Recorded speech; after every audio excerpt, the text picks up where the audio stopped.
ऐन शेतीच्या हंगामामध्ये कोकणामध्ये सध्या खतांचा तुटवडा या ठिकाणी जाणवताना पाहायला मिळतो आहे। युरिया खताचा तुटवडा सध्या भासताना पाहायला मिळतो आहे।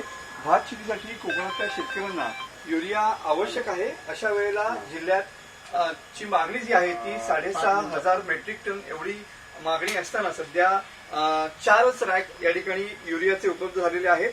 4,000 मेट्रिक टन युरिया खताचा पुरवठा आजपर्यंत झालेला पाहायला मिळतो आहे। रत्नागिरी जिल्ह्यात 44,000 हेक्टरवरती भात लागवड होते।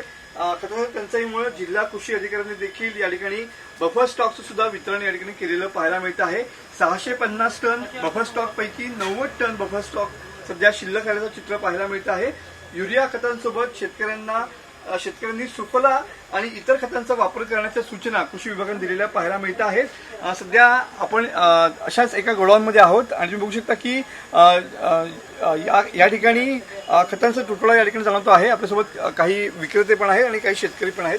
तर काय सांगाल, काय सध्या परिस्थिती आहे, काय खतांचा तुटवडा काय आहे? खताचा तुटवडा म्हणजे रत्नागिरी जिल्ह्याला RCF सर्वात महत्त्वाचे पुरवठादार आहेत, त्यांच्याकडूनच पुरवठा कमी होतोय।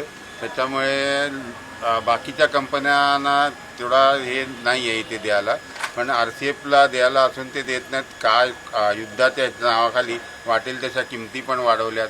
सुफला 1650 होतं, यंदा 2025 झालं, 400 आणि 500 रुपये बॅगला वाढवलेत सगळ्याच कंपन्यांनी। RCFने असं नाही, शेतकऱ्यांकडे कोणच बघत नाहीये।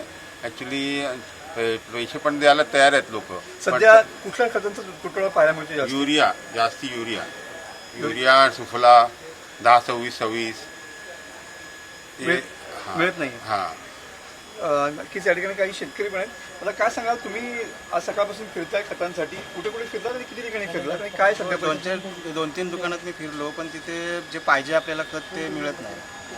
म्हणजे शेतीसाठी किंवा आंबा लागवडीसाठी जे आपण टाकतो ना खत, ते नाही आहे बऱ्याचशा दुकानांमध्ये। म्हणजे उपलब्ध नाही तिथे। बरोबर आहे। त्यामुळे शेतीच्या हंगामामध्ये ऐन टंचाई जाणवते। हां, टंचाई जाणवते। आंब्या कलमांना पण जे खत टाकायला लागतं ते पण खत दुकानामध्ये गेलं तर नाही आहे म्हणून सांगतात। नक्कीच या ठिकाणी सध्या रत्नागिरी जिल्ह्यामध्ये खतांची टंचाई या ठिकाणी पाहायला मिळते आहे।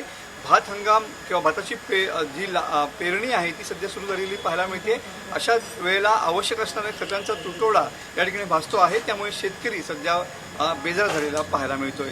कॅमेरामन समीत गजनेसह मनोज लेले, TV9 मराठी, रत्नागिरी।